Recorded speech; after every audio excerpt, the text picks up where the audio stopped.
Good morning. Good morning. For those of you who don't know me, I am Meg Cohen, one of our summer worship assistants. On behalf of the members and ministers of this community, it is my privilege to welcome you all to Unitarian Universal Congregation at Shelter Rock and to our service this morning. If you are a newcomer or are visiting us for the first time today, know that we are very glad that you are here. After the service, we hope that you will take the time to visit our welcome table in the lobby. If you would like more information about the congregation, we invite you to complete the blue visitor card in the rack in front of your pews. Once completed, the card may be turned into the welcome table or placed in the offering plate when our collection is taken. Immediately after this morning's service, we will reconvene in the social hall just across the lobby for coffee and conversation. And our UU Cafe Light, because it's summer, where lunch can be purchased for a modest amount. If you are here for the first time, we hope that you will allow us to treat you to lunch. Please stop by the welcome table to receive your guest ticket.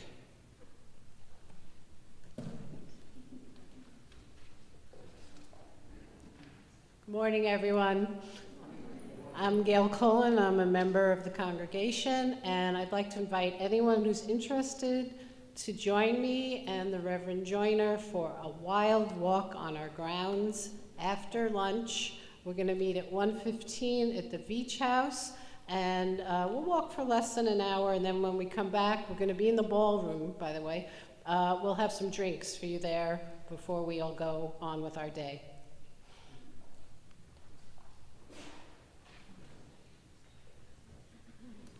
Finally, before I invite you to one another, I have the pleasure of introducing our guest preacher, LoraKim Joyner.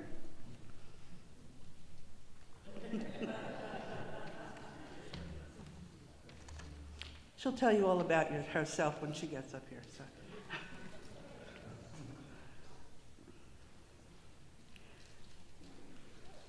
And now I invite you to greet those around you, introducing yourself to those you do not know yet.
Hi again. I just want to say a couple words about LoraKim. The reason I'm up here is LoraKim and I are co-directors of a nonprofit called One Earth Conservation, and I've known her now for about a little more than 4 years. LoraKim is a really interesting person because in addition to being a Unitarian Universalist minister, she is an avian wildlife veterinarian who travels to Latin America regularly to help save endangered parrots down there. She works very closely with the people, particularly indigenous people, and has had a very big impact in the 5 countries in which she works, which are, let's see if I can get them all, Guatemala, Paraguay, Nicaragua, Honduras, and Guyana. And she's also a certified trainer in nonviolent communication. So she puts all that together and has a very unique way of looking at life, and it's right on par with our principle that we're focusing on this coming church year, the 7th principle. So give a welcome to LoraKim Joyner.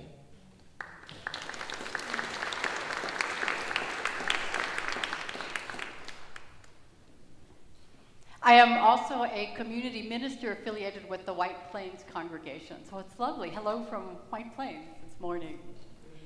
Let us open our service and our hearts with these words from Mary Oliver.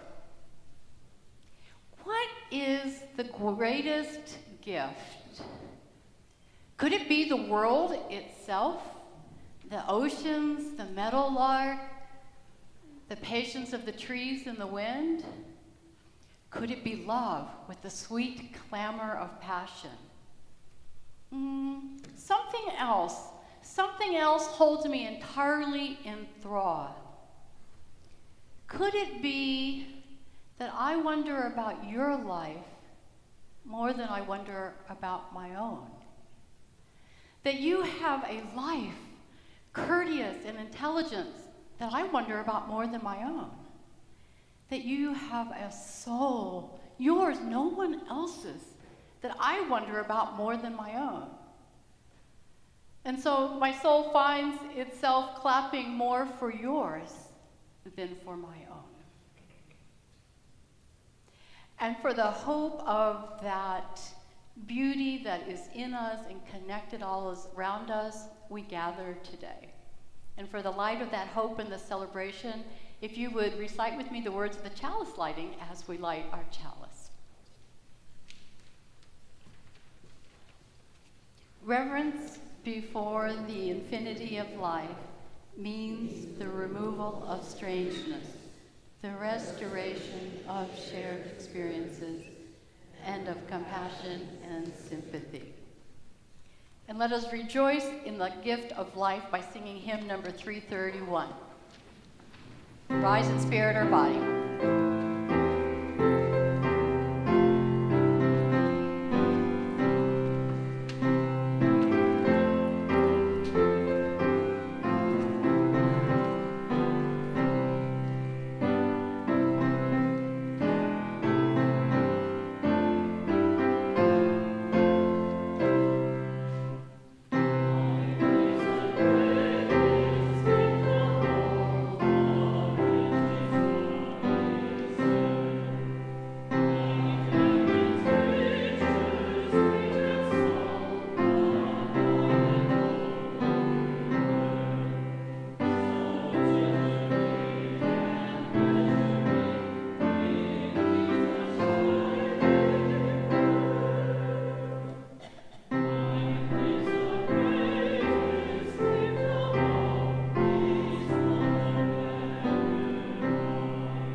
invite you to join in our words and song of affirmation, which are in your order of service.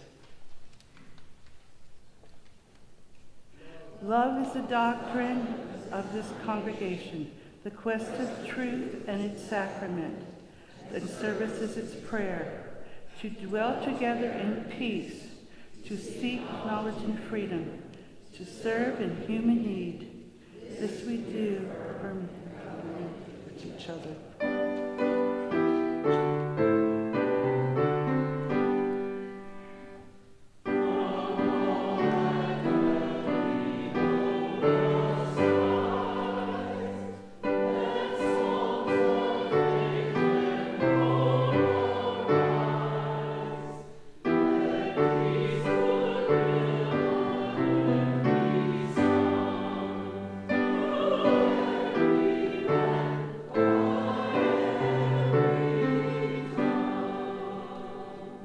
You may be seated.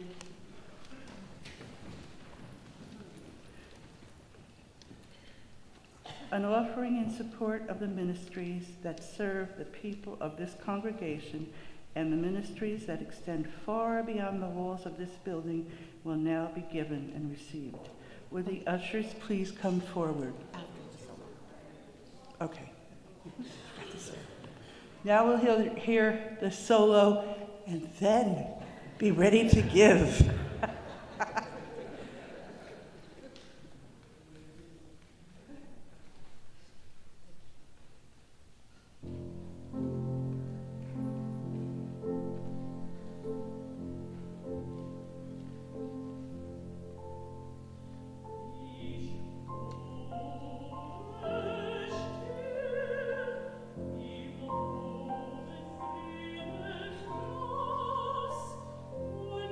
Oh,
Reverence by Reverend Dr. Rebecca Parker.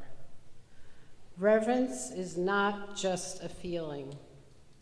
It is a way of life that is manifested in more than an isolated moment of appreciation for nature or awe before its destructive as well as creative power. Reverence involves full-fledged devotion enacted in deeds of care and responsibility. It involves study, knowledge, and attention. We need to love the world through reverence that fosters observant attention to the intricate relationality of life. Reverence is a form of love that needs to be learned and affirmed. And this is what congregations are for, to teach us to give reverent attention to life. The task given to us here and now is to do what we can to advance reverence for life and deepen the promise of love.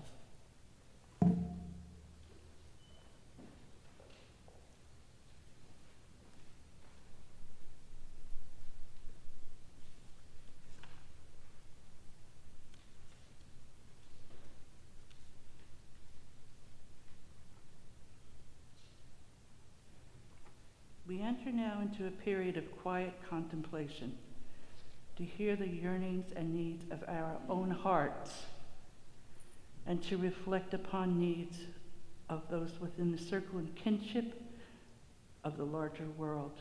To those who wish to come forward to light candles of sorrow and hope, you are invited to do so at this time.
Please join me in a spirit of prayer.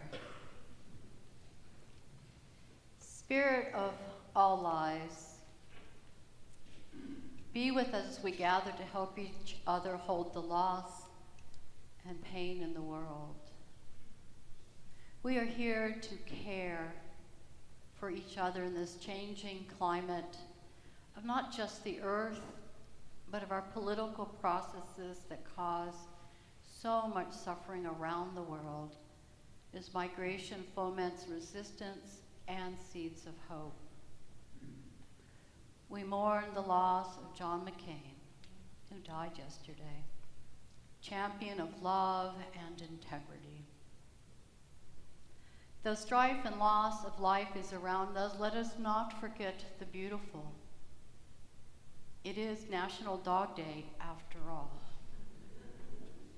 In these dog days of summer, with the light that shines on abundant flowers and seeds that tell us of new growth, it will always come, and tells us of family and friendships with those so different from us. Help us weave the tragic with the beautiful in these moments of silence.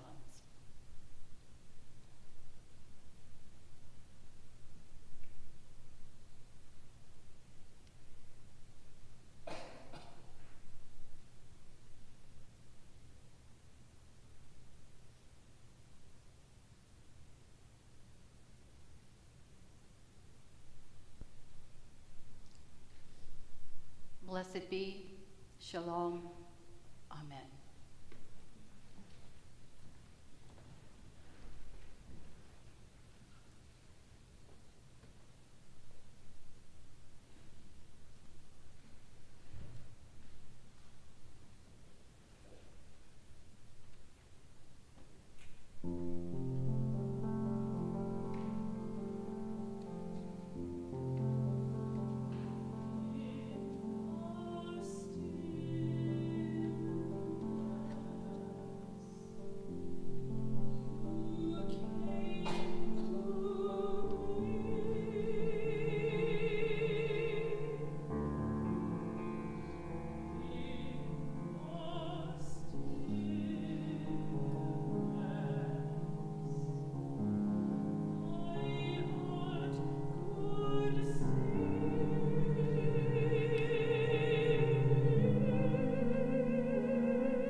We are here on this earth to pray. Now, I'm not talking about the kind of praying where you call intentionally sacredness into your life. I'm talking about the kind of praying that predators do. We humans don't escape the tension of the predator-prey relationships. It's a beautiful thing. We evolved to take care of ourselves, but it comes at great cost to others. I've always thought that we humans needed another principle or source or tradition that captured the idea we must harm to survive, and because of that, we're going to reduce suffering wherever we can. Albert Schweitzer, the author of the Reverence for Life ethic, he said that we are here to witness to suffering and to do everything we can to reduce it. He called it the necessity of life that we must harm to survive, and it lays a great burden on all of us. We feel and we see the suffering of life around us. But he said, take heart, we can reduce this burden. We can lighten our load through reverence for life, because it engenders a greater commitment and connection to the flourishing of all life. And this commitment can yield great results. Let me give you just a couple examples. Here's one. Archaeologists have found that every human culture has been involved with sexual violence. Every culture ever. It doesn't mean so much that we evolved or that we have to do it, but it's like it's hardwired that we're open to that human behavior because it repeats in every culture. Other things repeat too. Murder, the making of weapons, as well as inter and intra-violent community conflict. It's in our DNA. But Stephen Pinker says in the book, The Better Angels of Our Nature, he does all these graphs, and he says, since we were hunter-gatherers, the violence has decreased in all of these areas. Culture evolution is controlling our biology. So just because we evolved to do it doesn't mean that we do it. But how in the world do we use culture evolution to control our biology? It looks like we're pretty good at some things, but can we do it in time? Do you all feel like time is running out? Yeah. Will we have the will to commit when our biology is so strongly about dominance, about eating others, about extracting and moving migrations of people and wildlife, and about overconsumption? Can we do it? And so now I do want to talk about that kind of praying. I think we do need to pray for reverence in our life and for the miracle of commitment that we can do this, people. So let me give you another example about how reverence for life and commitment worked with one group of people I know, and maybe with us here today. As Gail said, I am a wildlife veterinarian. I work in Central America with marginalized communities, and one of our projects is in La Mosquitia, Honduras, with the indigenous people, Mosquito people. I was attracted to go there because the indigenous people want to protect their scarlet macaw. So it's this one right here. It's a big rainbow bird with a red tail that goes on forever. There used to be tens of thousands of them in Honduras, but not anymore. There's just several hundred. And so the people want to protect these birds. Why? Because the international wildlife trade wants these birds as pets. So they're being taken out and sold over the whole world, taking the youngsters from their families. Now, these international pressures is not only impacting the parrots, but also the people. People with more money, more power, more privilege want those people's land and are willing to kill for it. Tomas is one of the elders of the village that first went with us when we went to Honduras, and he just grew exasperated of the people who kept taking his trees, his land, killing his people, taking his parrots. So he turned the names of the people who were doing this. And those people, in revenge, waited for him down at the river where he took his daily bath. 4 of them, and each of them shot him. He nearly died. They helicoptered him out in multiple surgeries, and he survived. 5 months later, he's back in his village where the people had to flee because of the threats of violence, where homes were burned down to have the indigenous people to leave. But he came back at risk to his own life. We had to hire the military to go in. And everybody's got pistols and guns and machetes. And the very first morning, he takes us for a walk down to the Rus River. And he shows us his still pink and aching scars that the surgeries and the bullets did, and the bullets that are still there. And I said, Tomas, why are you willing to risk your life for parrots? And he told me, Doctora, everything is at risk. And I am willing to risk everything. If the birds don't make it, neither do my people. That's some wisdom. I mean, he's not alone in that. Slowly, his village people have been coming back over the years. This was in 2009 and 10, to repopulate the villages, even though the violence continues, the death threats continue. And we went back in 2011, and we did a survey. It said, oh, over 80% of your nests are being poached. People are taking the parrots illegally. And they said, oh, let's try to do something about that. So as soon as we left, the poachers came in and started taking all the parrots, and the villagers at risk to their own life went back into the homes, into the forest, and they took those baby birds back. And they raised them without electricity, without know-how, without any resources, and they've been doing it ever since, and they care for these chicks until they're ready to fly at about 4 months of age. And then they open the door, and the birds begin to learn to fly, and they can go out and join their parents that they were removed from, their brothers, their sisters, their cousins, their grandparents, their future mates. They are flying free.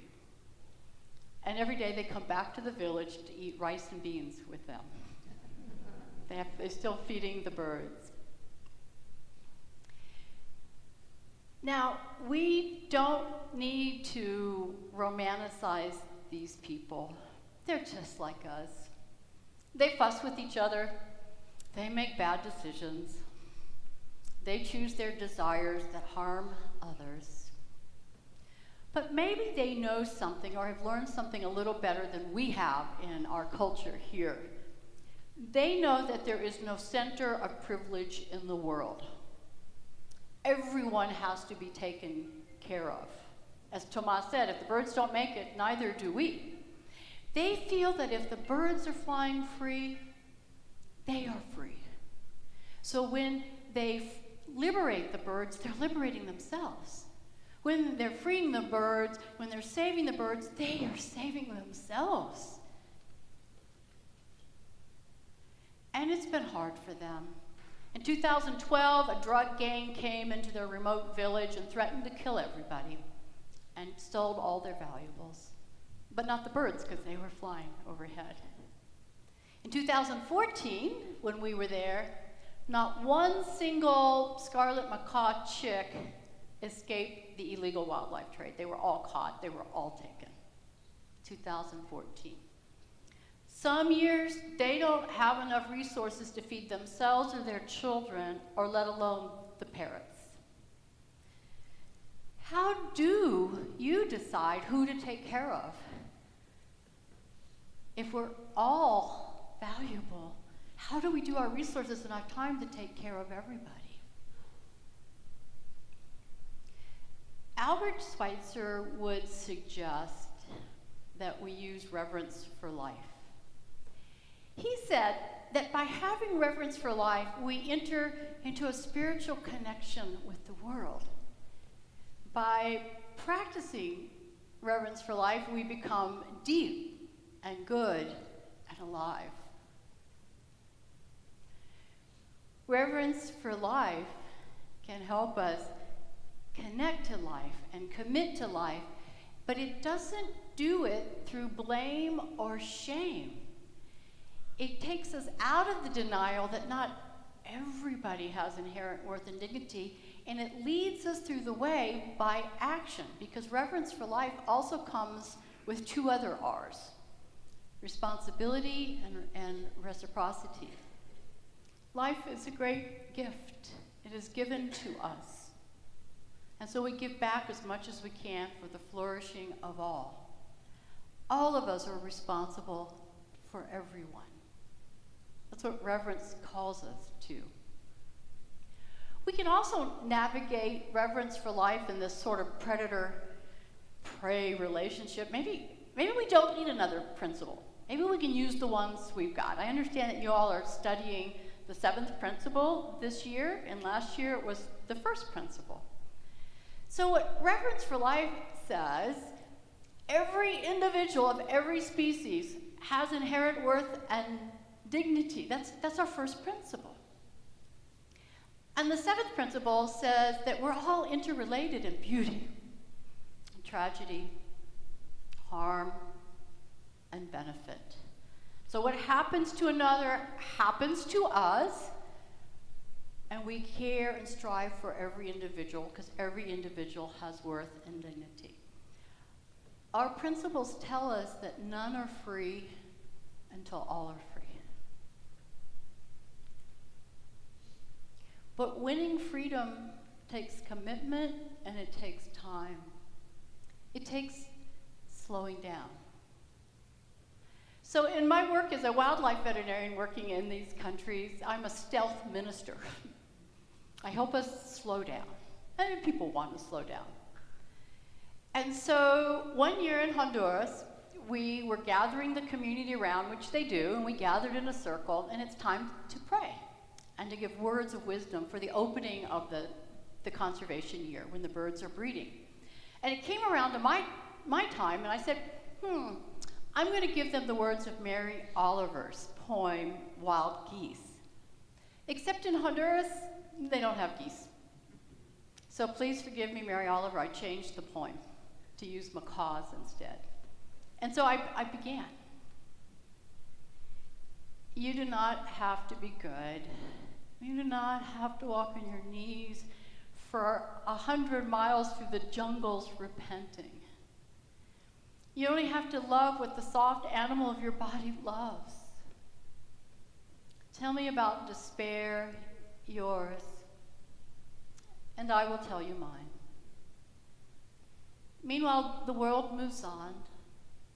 Meanwhile, the sun and the clear pebbles of the rain are moving across the landscapes.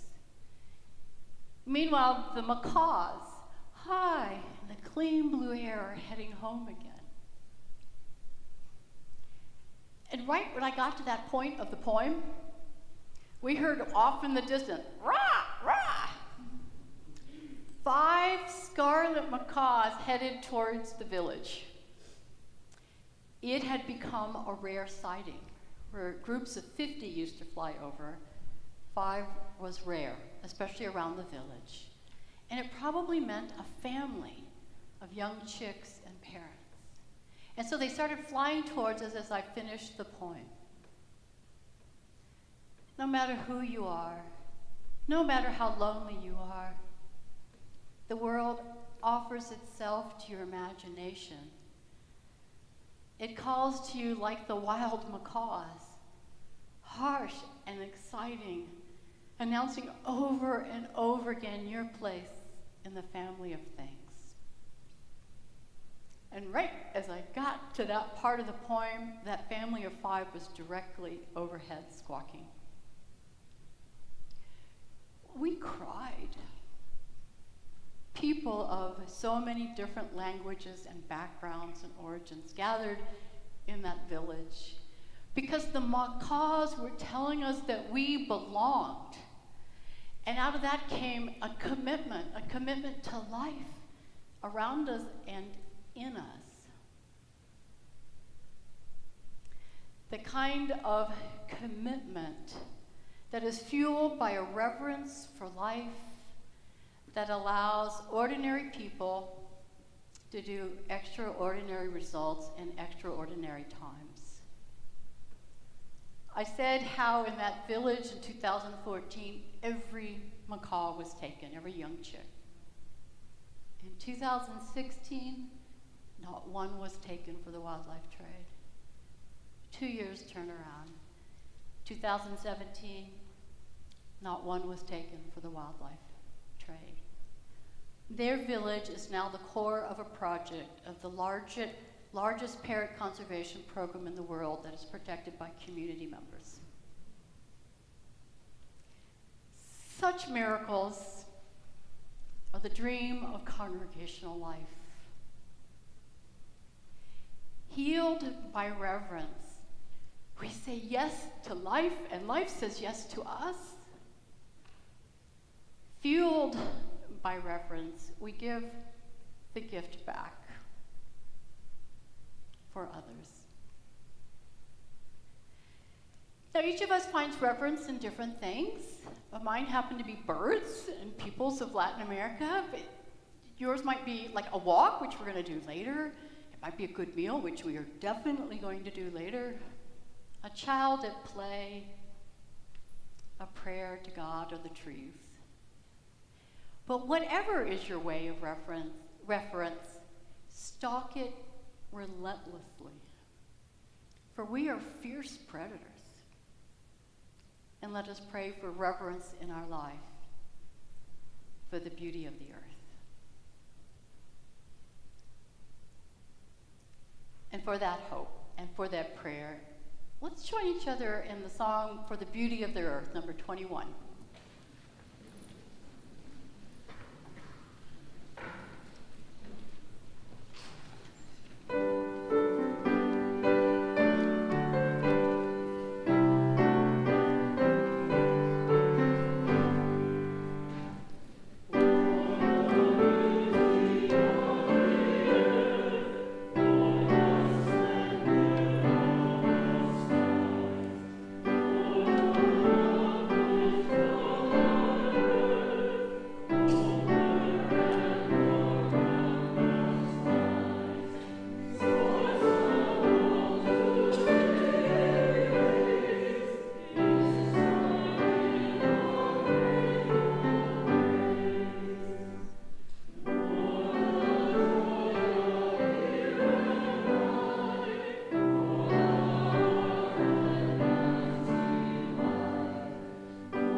Our service has now ended, but our service to the world has just begun.